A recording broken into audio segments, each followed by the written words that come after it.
कहते हैं बुद्ध जैसा इंसान सदियों में कहीं एक ही पैदा होता है। आज पूरी दुनिया में बुद्ध धर्म का विस्तार बहुत तेज़ी से हो रहा है। भगवान बुद्ध के विचारों को आज पूरी दुनिया जानने की इच्छा रख रही है।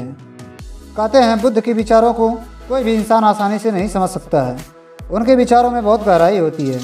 अहिंसा परमो धर्म, यानी हिंसा न करना बुद्ध धर्म का मुख्य सार है।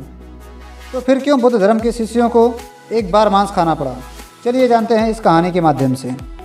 बात उस समय की है जब भगवान बुद्ध के बहुत सारे शिष्य हो गए थे। उस समय बहुत सारे राजा महाराजा व्यापारी भगवान बुद्ध से मिलने आते थे।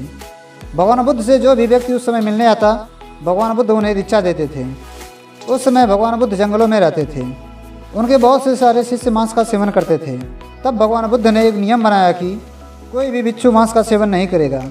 आपके भिक्षा पात्र में जो भी मिलेगा उसी में आपको संतुष्ट रहना पड़ेगा। आप खाने में चुनाव नहीं करेंगे। इसके बाद एक दिन दो भिक्षु भिक्षा मांगने के लिए शहर की ओर चल दिए। वे दिन भर भिक्षा मांगते रहे, पर कोई भी व्यक्ति उन्हें कुछ भी नहीं दिया।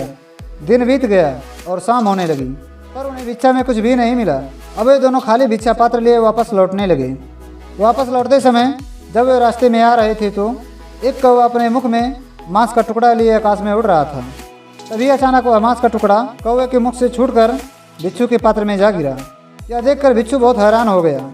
अब वे बहुत दुविधा में पड़ गए। एक तरफ बौद्ध धर्म के अनुसार मांस खाना वर्जित था, वहीं दूसरी तरफ भिक्षा पात्र में जो कुछ भी मिलता वह खाने का नियम था। अब वे दोनों भिक्षु धर्म संकट में पड़ गए। इस समस्या का समाधान खोजने के लिए वे भगवान बुद्ध के पास गए और वे उन्हें सारी घटना बताए। इतना सुनने के बाद भगवान बुद्ध कुछ देर तक चुप रहे। वे गहरी चिंतन करने लगे। भगवान बुद्ध जब भी कोई निर्णय लेते उसे बहुत दूरदर्शिता के साथ सोचते थे, तब निर्णय लेते थे। इस बात पर उन्होंने गहन चिंतन करना शुरू कर दिया। वे सोचने लगे, आज से हजारों साल बाद यदि इस प्रकार का घटना किसी भिक्षु के साथ घटता है तो उसे क्या करना चाहिए। वे अपना हर एक निर्णय आने वाले हजारों सालों तक लागू हो, इस प्रकार का निर्णय वे लेते थे। काफ़ी गहरी चिंतन के बाद भगवान बुद्ध ने भिक्षु से कहा, तुम इस मांस को खा लो। तुमने अपना पेट भरने के लिए दिन भर शहर में भिक्षा मांगा। वापस लौटते समय अचानक तुम्हारे भिक्षा पात्र में मांस का टुकड़ा आकर गिरा, यानी तुमने किसी भी जीव की हत्या नहीं की। हमारा उद्देश्य अहिंसा यानी किसी की हत्या न करना है, और तुमने इस मांस को अनजाने में किसी की हत्या करे बिना प्राप्त किया है, इसलिए तुम इसका सेवन कर सकते हो। तो दोस्तों, उस समय का सिचुएशन कुछ और था और आज का कुछ और है।